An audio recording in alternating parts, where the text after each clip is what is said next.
Je suis venu sur invitation du Bureau observatoire pour la démocratie et la bonne gouvernance de Kolda, donc, qui m'ont invité à la remise d'attestation d'un groupe de jeunes qui ont été capacités sur le civisme, la citoyenneté et la décentralisation.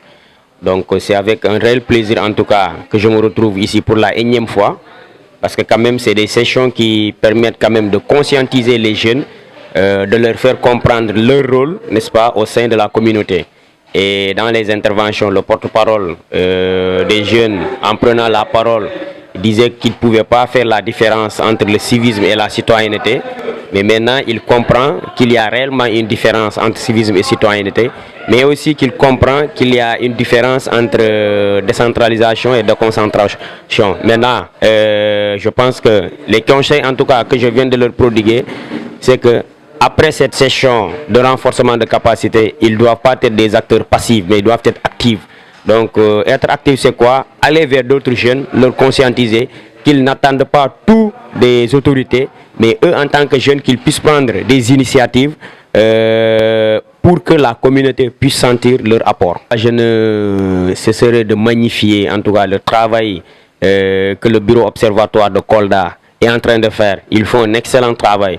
Au-delà de ces sessions de capacitation, ils organisent des rencontres communautaires où ils vont sur le terrain, ils rencontrent les communautés, échangent avec eux, des échanges communautaires. Donc ils échangent avec la communauté et voient réellement le besoin de cette communauté-là. En tout cas, nous, en tant que service étatique, nous ne pouvons que les encourager et les accompagner dans cette initiative, pour le dire qu'en tout cas, le ministère de la Jeunesse, des Sports et de la Culture est vraiment très satisfait du travail qu'ils sont en train d'accomplir. Le message, en tout cas, que j'adresse à l'endroit de ces jeunes-là, des jeunes en tout cas, c'est leur dire que cette communauté est la leur, donc ils ne doivent pas attendre qu'on leur appelle pour s'impliquer.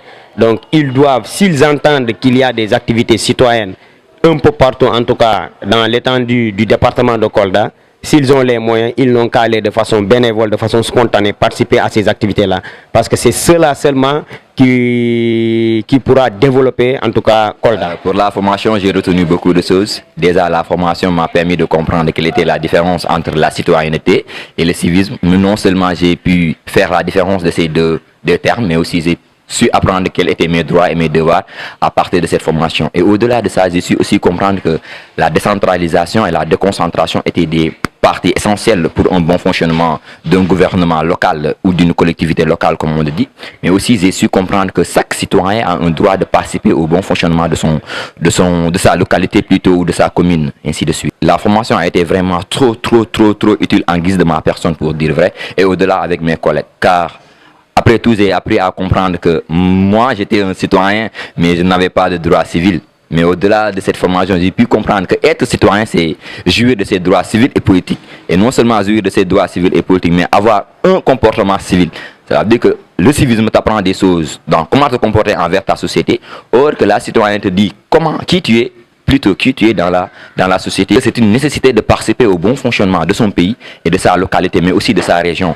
Car chaque jeune a sa voix, a sa participation dans la gestion de sa localité, parce que il y a un grand maître qui disait que si la jeunesse n'incarne pas l'avenir, qui pour le faire? Et en tant que jeune, on est obligé de participer au bon fonctionnement de notre localité plutôt et de notre pays, car on ne peut pas tout simplement se baser de la gouvernance du président ou des ministres ou du monsieur le maire pour tout simplement faire fonctionner notre localité, mais plutôt se baser de nous-mêmes et de travailler dur pour arriver à la suite de ces choses. Merci beaucoup au bureau observatoire, car après tout, c'est une très grande formation et une perception de la réalité des choses. Et le bureau, non seulement c'est une perfection, mais aussi les formateurs et les formatrices, il était extra. Franchement parlé, il était vraiment extra. Ils ont permis aux gens de s'exprimer, mais aussi de donner leur mot dans la gestion de la cité et autres.